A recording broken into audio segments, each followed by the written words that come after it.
What if the silence you're scared of isn't the end of the story, but the moment everything finally starts to reveal the truth you were missing all along? Welcome back to the Dating Mindset, where we break down modern relationships, emotions, and the hidden psychology behind love, silence, and connection, so you can understand what's really happening beneath the surface in dating. The moment you stop reaching out and he also goes silent, most people assume it's over. But it's not. That's actually the exact point where things start getting real. Not on the outside, but inside the silence. In that space where there are no messages coming in, no quick replies, no signs, no reassurance, and no clear direction to hold on to. It may feel empty, but it isn't empty at all. Something is happening in that silence every single day. Emotions are shifting. The balance between you is changing. Truth is slowly coming forward. And if you don't understand what this quiet period really does, you can easily misread everything and end up making the wrong move that changes the outcome. That's why most people lose here without even realizing the real situation has started. They believe silence means nothing is happening. In reality, silence is where everything hidden begins to show. It's where patterns become visible. It's where attachment gets tested. It's where the person who used to have constant access to you suddenly starts feeling your absence instead of your presence. And that shift is more powerful than it seems. What happens next is not decided by the last message, not by the last argument, and not even by the last cold reply that hurt you. It is decided in this quiet gap, in the days where neither side speaks, in the moments where you fight the urge to text and don't, in the times when he notices you're not there anymore and can't immediately explain why it feels different. At first, this silence feels heavier on your side. It follows you through your day. It shows up when you wake up. It sits with you during normal routines while you act like everything is fine. And then suddenly, your thoughts go back to him again. Did he notice I stopped texting? Does he even care? Is he relieved? Is he confused? Does he miss me at all? Or am I the only one feeling this? The hardest part isn't always the loss itself. It's the uncertainty. Because even painful clarity gives you something to stand on. But silence gives you nothing solid. It gives you guessing. It gives you confusion. It gives you multiple possible stories with no proof for any of them. So your mind starts filling the gaps. You replay old conversations. You recheck tones. You wonder if one different reply could have changed everything. You check your phone even when you promise yourself you won't. You put it away, then pick it up again. And as things feel more unclear, your emotions push harder for relief, for any action that will end the uncertainty. That's why silence feels so intense. It's not just quiet, it's pressure. It's your mind searching for answers while none are coming. And if you're not careful, that pressure convinces you to break the silence, not because it's the right move, but because it hurts too much to stay in it. Now, here's something most people don't understand. In the beginning, he often isn't feeling what you are feeling, not right away. That doesn't automatically mean he never cared or that the connection was meaningless. It simply means silence affects him differently at first. While you may feel alarm and emotional discomfort, he may feel space. While you feel the sudden gap, he may feel relief from tension, from emotional pressure, from explaining himself, responding, or dealing with feelings he was avoiding. At the start, that space can even feel easy to him. He goes back into routines, work, friends, distractions, daily life. On day one, he may not feel the same emotional weight you feel. And this is where many people make a mistake. They assume both people feel silence at the same speed and in the same way. So when you feel pain, you expect him to feel it too immediately. And when he doesn't react, you panic. You start thinking if he cared, he would have reached out by now. But his emotional timing can be slower, and if you rush in too soon, you interrupt something important that might have made him actually feel your absence in a real way. This is why so many people break first. The discomfort becomes too much. The fear of being forgotten starts growing. And they tell themselves, just send something small. Just check in. Just say hi. But the moment they do that from anxiety, they take away the space that was starting to create emotional distance. Because before that message, he was beginning to experience a version of life where you were not immediately available. He was slowly adjusting to the idea of your absence. But when you reach out too soon, you remove that distance. You remove the uncertainty. You make it easy again. You show that the connection still depends on your effort to keep it alive. And that keeps the old pattern in place where you carry the emotional weight and he simply receives the benefit of your presence. So in those early days, while you're struggling, he may still seem fine. That part hurts, but it's important to understand. Thoughtful. Because comfort in the beginning is not the same as indifference. It's just delay. And that delay doesn't last forever. Slowly, small moments start happening in his daily life. He sees something funny and thinks of you. For a split second, he almost sends it. Then he remembers he can't. He has a rough moment and instinctively thinks of you, but there's no easy access anymore. He feels a good moment and wants to share it, but your presence isn't just there like before. These moments don't look big, but they repeat. And over time, they start building something inside him. What first felt like space begins to feel slightly different. Less like freedom, more like something missing. That's when his mind starts turning. He begins asking questions he wasn't asking before. Did I take her for granted? Did I get too comfortable?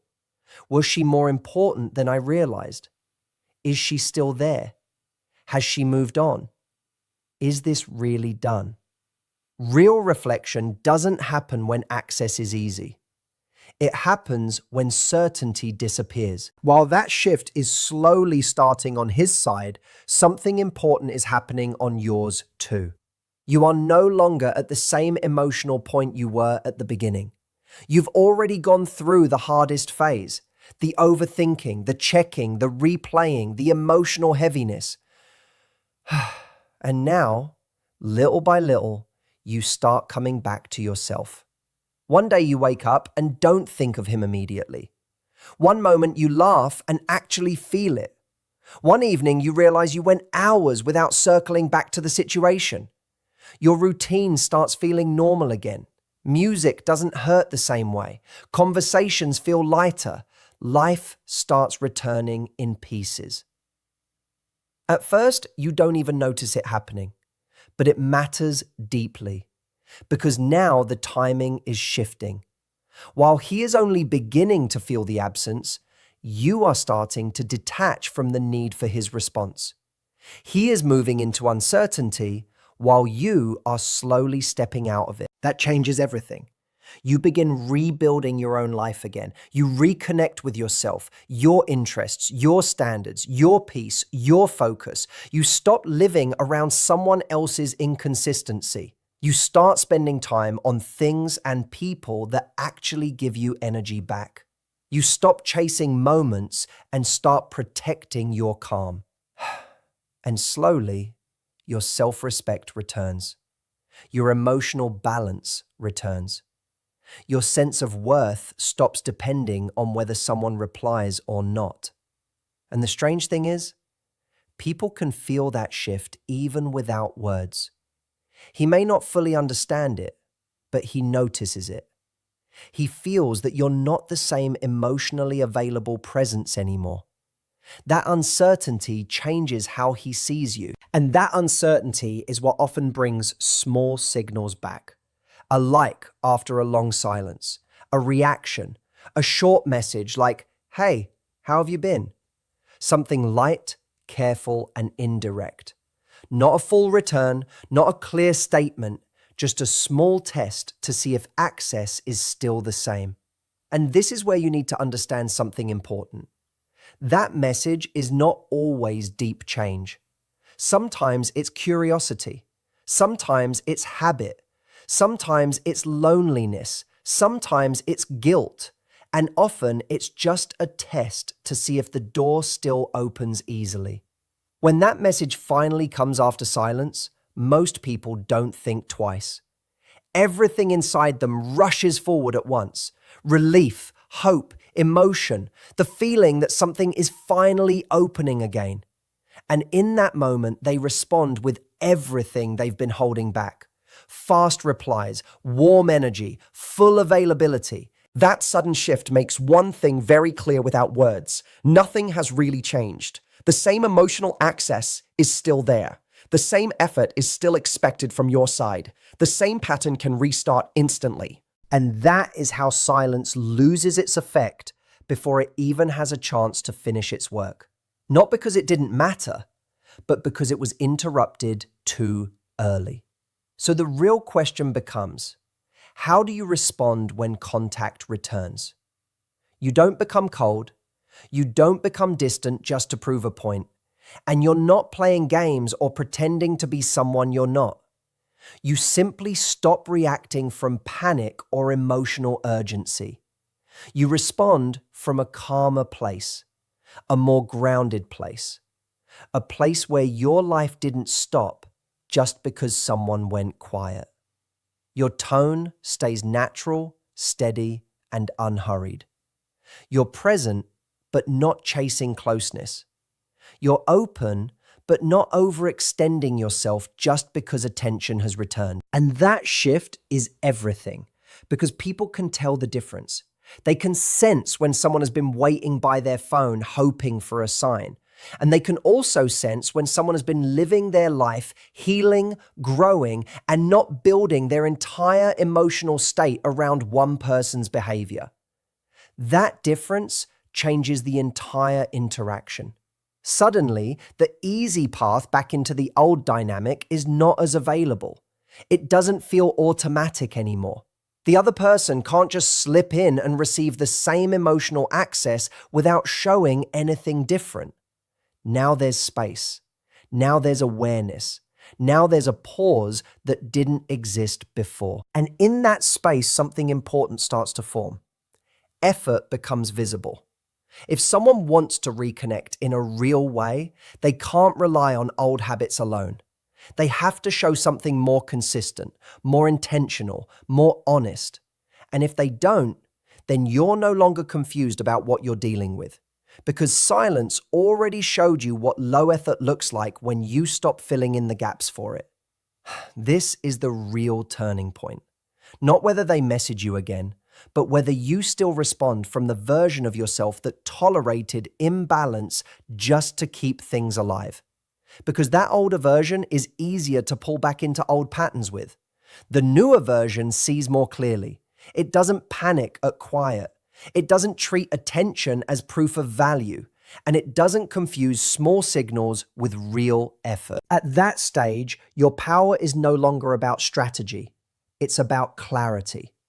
And the deeper truth is this: silence was never only about the other person. It was also exposing you to yourself. What do you do when there's no message shaping your emotions? What do you do when no one is giving you reassurance? Do you spiral into waiting, or do you slowly return to your own center? Because if someone comes back and finds the same emotional version of you waiting exactly where they left it, nothing really changes. The cycle continues, the imbalance returns, the confusion repeats. But if they come back and find someone more grounded, more aware, more self-respecting, the entire dynamic shifts. Now it's no longer about holding on at any cost. It becomes about evaluation. Does this feel consistent? Does this feel real? Does this actually match what I need? That isn't hardness. That's clarity. That isn't punishment. That's self-respect. And when you reach that point, you stop being emotionally controlled by whether someone returns or not, because their return alone is no longer the goal. What matters is the quality of what returns. Peace becomes the goal. Stability becomes the goal. A connection that doesn't require you to shrink yourself, overgive, or constantly wait becomes the standard. Everything else loses importance. And even if they never come back, silence still gives something valuable. It gives you your attention back. It pulls you out of constant emotional waiting. It shows you where you were overinvesting. It reveals where hope was replacing clarity. That realization can hurt, but it also wakes you up. It teaches you the difference between attention and consistency, between potential and reality, between someone being present sometimes and someone being truly available. And once you learn that on a deeper level, you stop repeating the same emotional patterns in new situations. You become harder to confuse and harder to pull into uncertainty. Not because your heart is closed, but because your standards are finally clear. And this is where real growth happens quietly. Not through dramatic decisions, but through small daily choices. Not chasing, not over-explaining, not reacting from fear, choosing peace over impulse, choosing yourself over uncertainty. In the end, silence was never just about distance between two people. It was a process that revealed everything that words were covering up. It showed you how attachment reacts when it has nothing to hold on to. It showed you how easily confusion can be mistaken for connection, and how quickly emotion can replace clarity when you are not grounded in yourself. But more importantly, it brought you back to you. Because while one side was learning what your absence felt like, you were learning something deeper on your own side.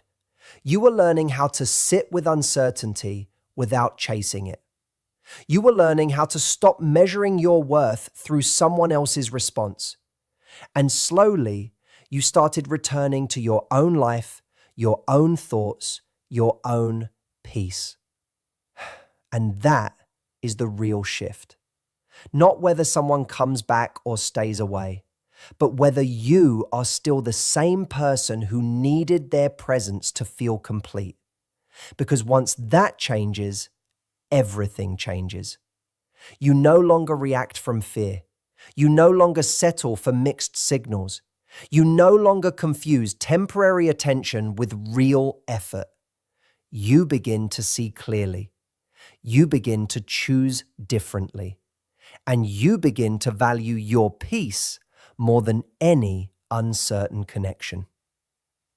So if silence gave you anything, it gave you clarity, strength, and awareness. And with that, you don't go back to who you were before it. You move forward as someone who finally understands that love without clarity is not something to chase, and peace without confusion is not something to compromise. And from here, you don't wait to be chosen.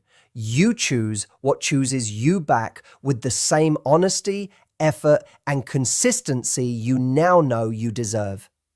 If this message helped you see things more clearly, make sure you like, subscribe, and hit the bell icon so you never miss what's coming next on The Dating Mindset. And comment the word clarity if this video resonated with you and you're choosing peace over confusion from here on.